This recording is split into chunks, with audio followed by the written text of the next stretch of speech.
Bismillahirrahmanirrahim. Inclination of a line.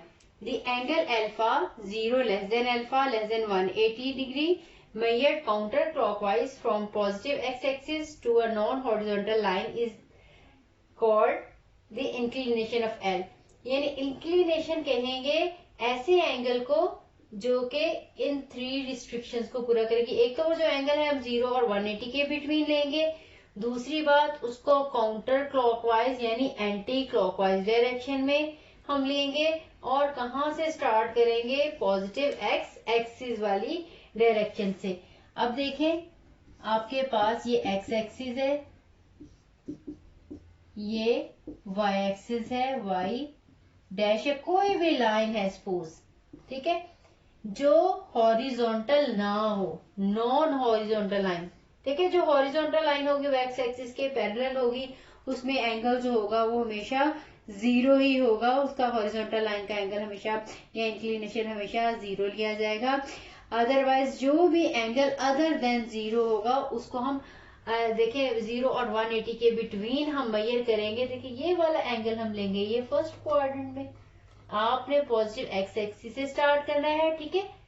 Positive x axis से counter clockwise आपने positive x axis से anti clockwise direction में जाना है। और ये एंगल चाहे इस क्वाड्रेंट में आए या ये सेकंड क्वाड्रेंट में आए, ये एंगल 0 और 180 के बिटवीन ही होगा। इस एंगल को, लाइन के एंगल को हम इंक्लिनेशन कहेंगे, ठीक है। अब देखें, अगर ये लाइन इस तरह से भी आ जाती, सपोज ये एक्स एक्सिस है, एक्स डैश है, वाई एक्सिस और वाई डैश, अगर ये ऐसे आएगी तो फिर आपने यहां से लेके ये वाला एंगल लेना है, ठीक है। आपने स्टार्ट हमेशा एक्स एक्सिस से करना है और एंटी क्लॉकवाइज डायरेक्शन में लेना है, वो फर्स्ट क्वाड्रेंट में या सेकंड क्वाड्रेंट में। हालांकि देखिए ये वाला एंगल हम नहीं लेंगे, ठीक है, ये एंटी क्लॉकवाइज डायरेक्शन में आ जाएगा। आप ये वाला एंगल यहाँ से पॉजिटिव एक्स एक्सिस से स्टार्ट करेंगे, ठीक है, 0 और 180 के बिटवीन। दैट मीन ये फर्स्ट या सेकंड क्वाड्रेंट के अंदर ये जो एंगल बनेगा आपने वो वाला लेना है, हमेशा 0 180 के बिटवीन आएगा और एंटी क्लॉकवाइज होगा यहाँ से जब स्टार्ट करेंगे इस डायरेक्शन में। और अब देखें, अगर हमारे पास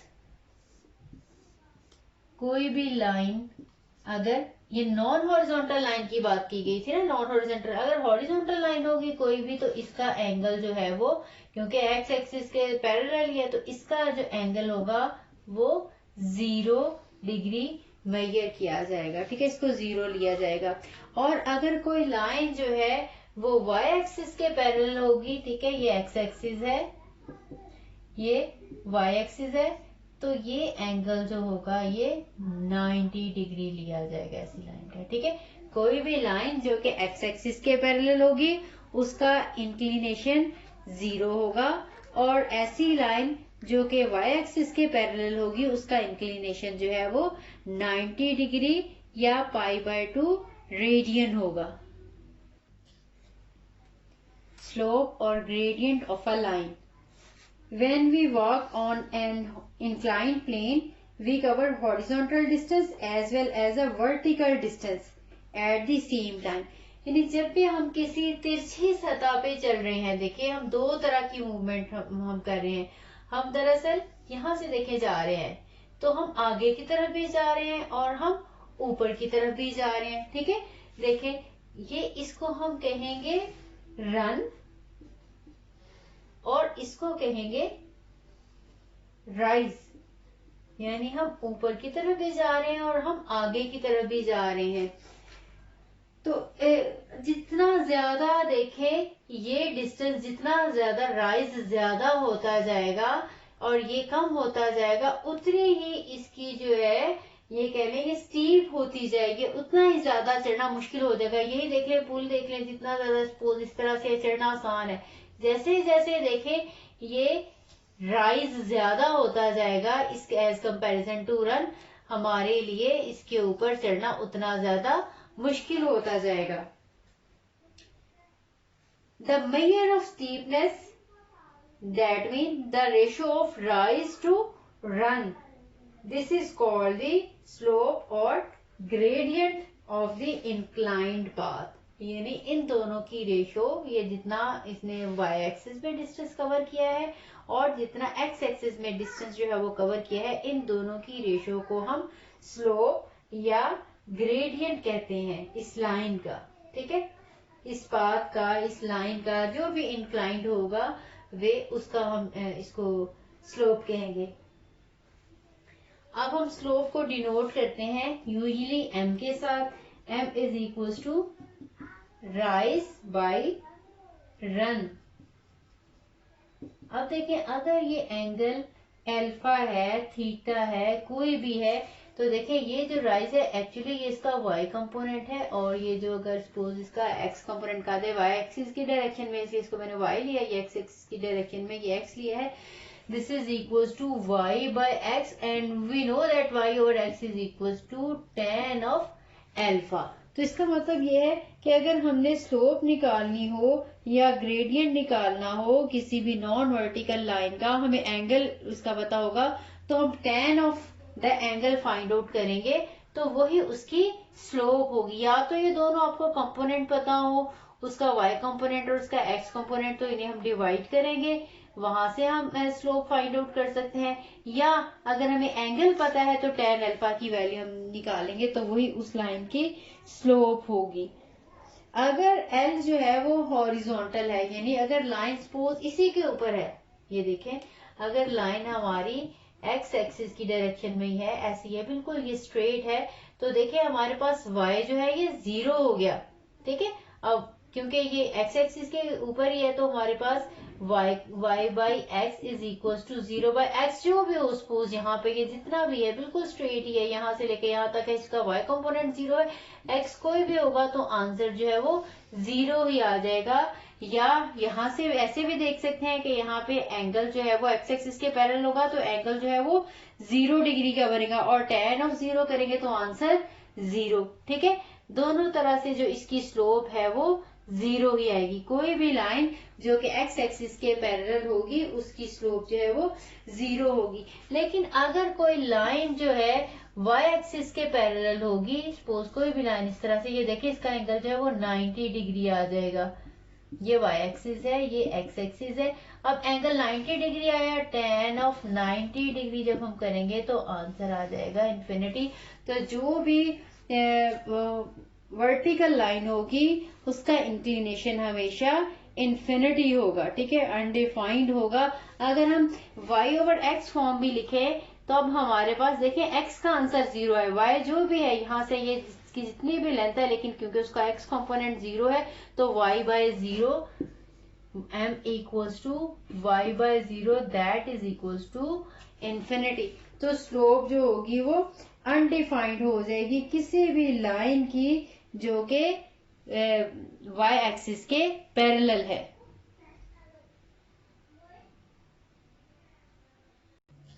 अगर देखें एंगल हमारा ये अल्फा जो है, अगर तो 180 0 से लेके 90 के बिटवीन होगा तो हमारी स्लोप जो है वो पॉजिटिव आएगी। ठीक है, क्योंकि फर्स्ट क्वाड्रेंट बनेगा 0 और 90 के बिटवीन, जब भी एंगल होगा तो हमारे पास स्लोप उसकी पॉजिटिव आएगी।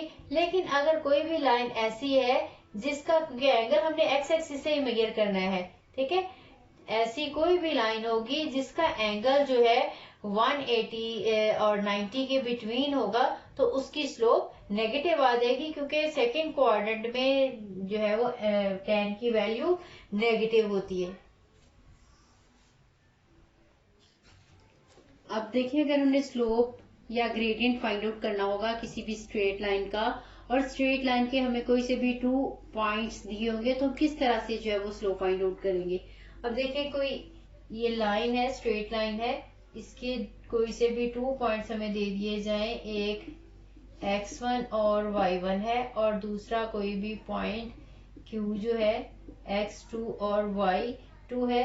तो हमने जब भी इसकी स्लोप निकालनी है तो आपने न्यूमरेटर में इनके y कोफिशिएंट जो है इनका डिफरेंस लेना है, और डिनोमिनेटर में इनके x कोफिशिएंट का डिफरेंस लेना है। ठीक है, ये y कंपोनेंट था, जैसे कि मैं अभी स्लोप आपको पढ़ा था, slope is equal to rise by run या y बाई x है, ठीक है।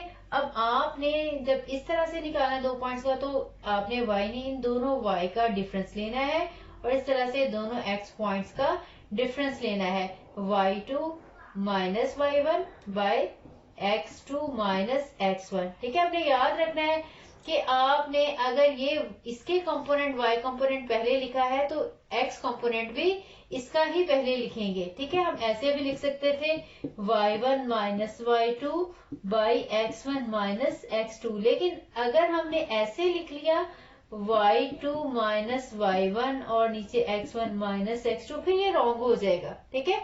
ये चीज के इक्वली नहीं की, अगर आपने y2 पहले लिखा है तो x2 ही पहले लिखना होगा।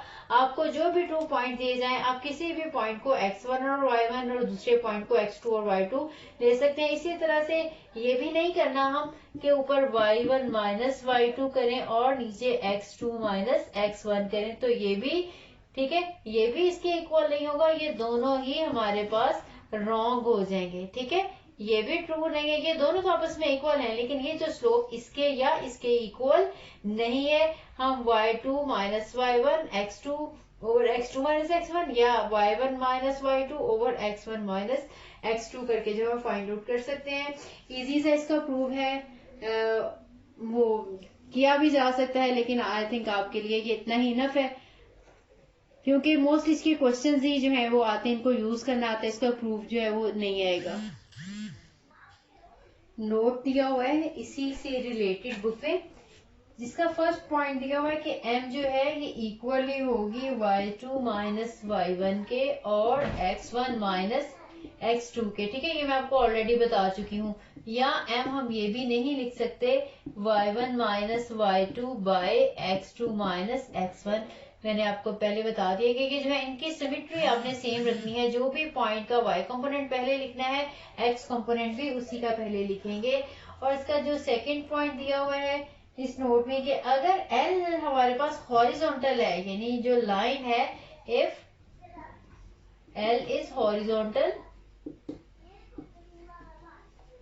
देन M जो है वो 0 हो जाएगा। M 0 क्यों होगा? क्योंकि हमारे पास अल्फा जो है वो 0 डिग्री है, और जब हम M निकालना होगा तो tan ऑफ 0 डिग्री लेंगे, तो आंसर जो है वो 0 हो जाएगा।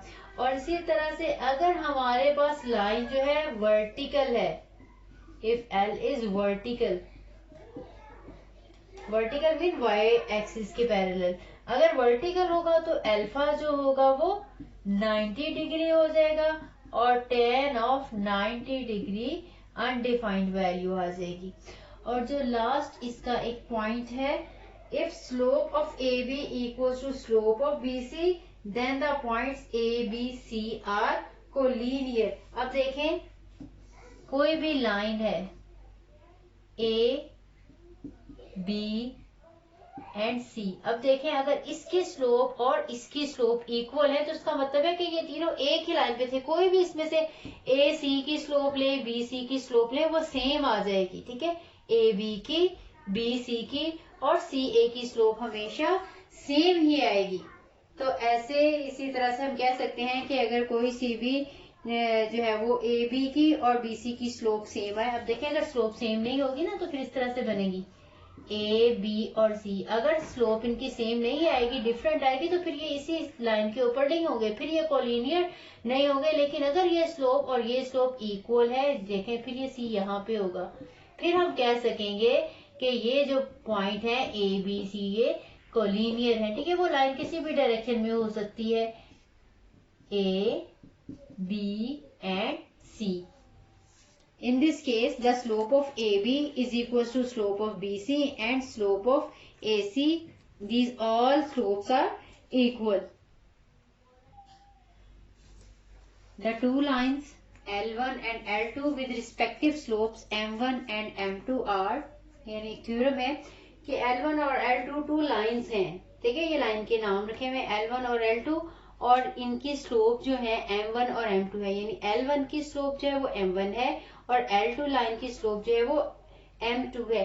अगर ये लाइन दोनों पैरेलल होंगी तो M1 और M2 लाजमी तौर पे इक्वल होंगी। If and only if mean if lines are parallel then slopes are equal, or if slopes are equal then the lines will be parallel। जब भी if and और I double F इसको हम if and only पढ़ते हैं तो इसका मतलब ये होता है कि अगर फर्स्ट कंडीशन ट्रू है देन सेकंड भी ट्रू होगी, या इसको उल्टा इसका इनवर्स भी लिया जा सकता है कि अगर ये वाली स्टेटमेंट जो है ट्रू हो देन लाइंस पैरेलल होंगी। बिल्कुल इसी तरह से ये दोनों लाइंस जो हैं ये परपेंडिकुलर होंगी if and all if m1 is equal to -1/m2, यानी अगर परपेंडिकुलर है तो कोई एक लाइन की जो स्लोप होगी दूसरी लाइन के नेगेटिव रेसिप्रोकल के इक्वल होगी, या अगर कोई स्लोप किसी दूसरी लाइन के नेगेटिव रेसिप्रोकल के इक्वल आ रही है तो हम कह सकते हैं कि वो लाइन जो है वो परपेंडिकुलर है।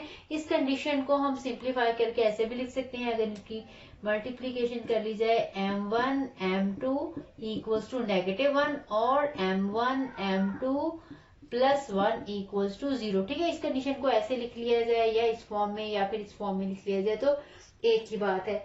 अगर हमने पैरेलल लाइंस को डिनोट करना, suppose L1 parallel to L2 लिखना हो तो ये पैरेलल की सिंबल है, हम 2 लाइंस लगा लेते हैं L2, और अगर पैरेलल नहीं है तो फिर हम लिखते हैं L1 is not parallel to L2। Lines लगा के पैरेलल की सिंबल लगा के उसको आपने क्रॉस कर देना है। ठीक है, उसके ऊपर एक लाइन लगा देनी है। इसी तरह से अगर एक लाइन परपेंडिकुलर हो तो परपेंडिकुलर की सिंबल ये स्ट्रेट लाइन लगा के, जिस तरह से टी होता है इस तरह का उल्टा सिंबल जो है अपने लगा देना है। L2 तो ये परपेंडिकुलर, इसको हम पढ़ेंगे L1 is parallel to L2, this one is L1 is not parallel to L2 and this is L1 perpendicular to L2।